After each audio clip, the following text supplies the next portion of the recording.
रमजान के बाद हमें रमजान की उन बातों को दोहराना है अपनी जिंदगी में। अब सहरी तो नहीं होगी, अफ्तारी तो नहीं होगी, तरावियां तो नहीं होंगी, लेकिन मिजाज में जो नरमी पैदा हुई है, आंखों में जो शर्मो हया का मादा आया, हाथों में पैरों में जो नेकी के रास्ते पर चलने की हिम्मत आई है, अच्छाई को फैलाने का, बुराई के मुकाबले में खड़े होने की जो ताकत पैदा हुई है जिस्म में, उन बातों को अपनी जिंदगी में अमली तौर पर संभाल के रखना अगले रमजान तक, क्योंकि हमने अपने रब से वादा किया है रमजान में कि अल्लाह रोजा तेरे लिए, वादा किया है कि हम मोहम्मद रसूलुल्लाह की इत्तबा करेंगे, उनकी वफादारी करेंगे, उनकी पैरवी करेंगे, वादा किया रमजान में। और उसी वादे के दौरान हमने ईद के दिन भी अल्लाह तबारक व तआला से उस वादे को दोहराया है कि हम तो नमाज से पहले गरीबों को खैरात देंगे, नमाज पढ़ने से पहले फितरा अदा करेंगे, नमाज पढ़ने पहले मोहताज के गरीब के मुंह में लुकमा डालेंगे। हमने अपने रब से वादा किया है कि हमारी इबादतें ऐसी होंगी जिसमें गरीब का साथ होगा, मजलूम का साथ होगा, जरूरतमंद का साथ होगा। उस वादे को भुलाया नहीं जा सकता। इबादत सिर्फ सजदा करने का नाम थोड़ी है। अगर सिर्फ सजदा करने का नाम होता तो रमजान की जो बाद ईद आती है उसमें फितरा क्यों रखा जाता? अगर इबादतें सिर्फ सजदे से हो जाती तो ज़कात का निजाम क्यों लाते? अगर सिर्फ सजदे से हो जाती तो दूसरे को मुस्कुरा के देखना सवाब ना लिखा जाता।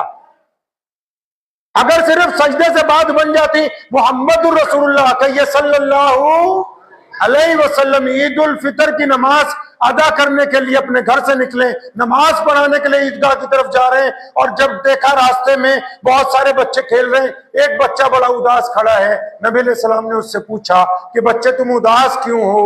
तो उस बच्चे ने कहा जी मेरे अब्बा का इंतकाल हो गया है, मेरे वालिद नहीं रहे, उनका इंतकाल हो गया है, तो सब लोग ईद की खुशी मना रहे हैं, मेरे सर पे तो कोई हाथ रखने वाला नहीं है। इस बात को भी ज़हन नशीन कर लीजिए कि घर में जो बाप होता है, जब तक बाप जिंदा होता है तब तक ईद की खुशियां होती हैं, ईद मनाई जा सकती है। जिनका बाप मर जाता है वो ईद गुजारते हैं, वो ईद मना नहीं सकते। ईद का दिन गुजारा जा सकता है, मनाया नहीं जा सकता। तो उस बच्चे का भी दिन गुजर रहा था, तो ईद मनाऊं कैसे? मेरा बाप नहीं है, मर गया, शहीद हो गया किसी जंग के अंदर। अब अंदाजा लगाएं अल्लाह के बाद कायनात में कौन है जी सबसे ज्यादा मुकाम किसका है जी? सबसे ज्यादा बड़े कौन हैं? अल्लाह के बाद सिर्फ मोहम्मद रसूलुल्लाह सल्लल्लाहु अलैहि वसल्लम है। और आज भी कायनात में सबसे बड़े इंसान जो पहले भी थे, जो अब भी हैं, जिनका दीन सबसे बड़ा है, जिनके दीन में सबसे ज्यादा लोग सजदा करने वाले, जिनके दीन में हर लबे, हर लहजे के, हर एक जुबान के, हर एक खित्ते के, हर एक रंग के लोग मौजूद हैं, जिनका दीन दुनिया के 208 मुल्कों में अल्लाह अकबर की सदाएं रोजाना बुलंद करता है, वो अगर कोई जात है तो सिर्फ मोहम्मद रसूलुल्लाह सल्लल्लाहु अलैहि वसल्लम की जात है। अंदाजा लगाएं वो जात कितनी बिजी होगी। आजकल तो कोई छोटा मोटा लीडर हो, कोई छोटा मोटा वजीर हो, अफसर हो, उसके पास ही टाइम नहीं होता चलते जाते हुए वो कह देता अच्छा ठीक है मेरे फला आदमी से मिल लो, फला पीए से मिल लो। नबी अलैहि सलाम ने अपनी जिंदगी में वो कितने मसरूफ होंगे, अंदाजा लगाएं इस बात से। 23 साल में इतना बड़ा दीन खड़ा किया है कायनात में, सिर्फ 23 साल में। 40 साल की जिंदगी में ऐलान किया अल्लाह की तौहीद का, नबी अलैहि सलाम की रिसालत का ऐलान होता है, और सिर्फ 23 साल में मक्के से जो अजान गूंजती है वो तराबलिस के मैदानों तक, और फिर वहां से अफ्रीका के कौसारों तक, और फिर वहां से लॉस एंजलिस की पहाड़ियों तक, और फिर वहां से पूरे बर्रे सगीर में पांचों वक्त गुजरती है। अंदाजा लगाइए कि 23 साल में मोहम्मद रसूलुल्लाह सल्लल्लाहु अलैहि वसल्लम की जिंदगी कितनी ज्यादा मसरूफ होगी, उनके पास कितना वक्त होगा। चले जा रहे हैं, बच्चे को उदास देखा, रोते हुए देखा तो रुक गए। नबी अलैहि सलाम आपके झुरमुट में कौन है? नबी अलैहि सलाम के आगे पीछे कौन है? जलीलुल कदर साहबा इकराम रज़ियल्लाहु ताला अजमईन की जमात साथ में,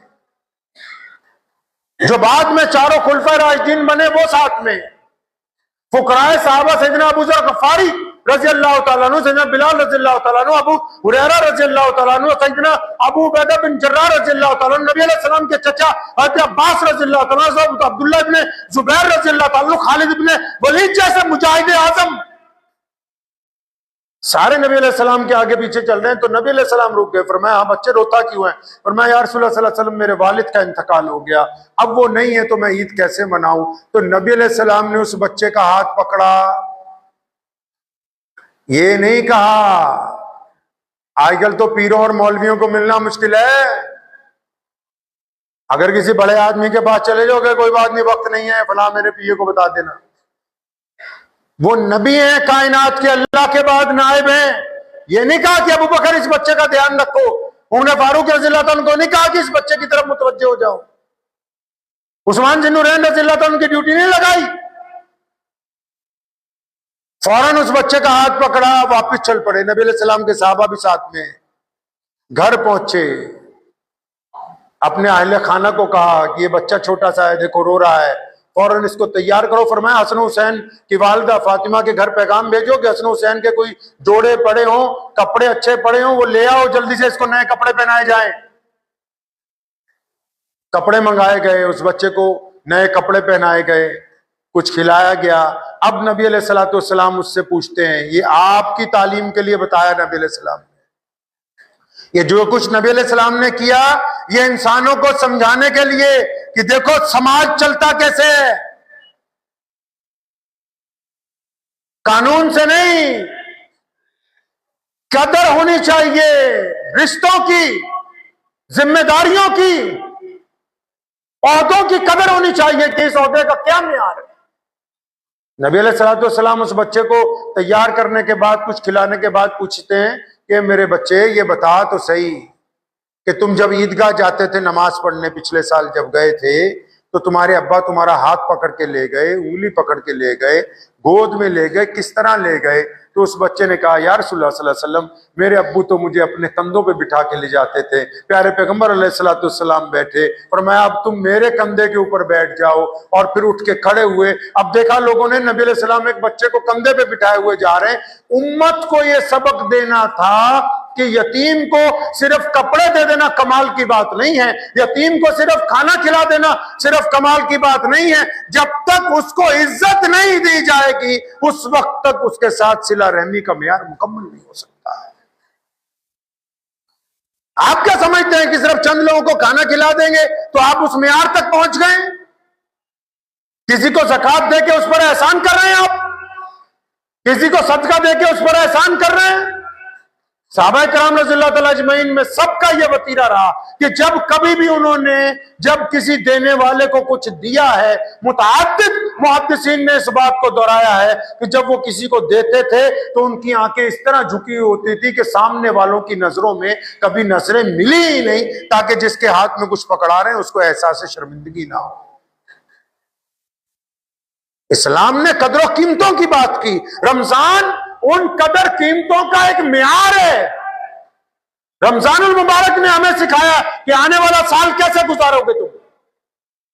रमजान चला गया तो फिर कोई रमजान की बात नहीं, रमजान चला गया तो इन 11 महीनों में रमजानुल मुबारक की उन फजाइल की बात होगी जिसमें रमजानुल मुबारक ने हमको पाबंद किया है कि खबरदार गुनाहों से पीछे हट जाओ, तुम्हारा काम नेकी करना है, नेकी को फैलाना है, तुम्हारा काम सिला रहमी करना है और अपनी निगाहों को जिना से बचाना है, इसके लिए तुम्हें पाबंद किया गया है। रमजान चला गया तो ऐसे हो गया जैसे रमजान की बातें भी चली गई, रमजान के अहकामात भी चले गए। नहीं, रमजान 30 दिन बना ही इसलिए ताकि अगले रमजान के आने तक रमजानुल मुबारक गुजारने वाले लोग रमजान के अहकामात की पाबंदी करने वाले बन जाए।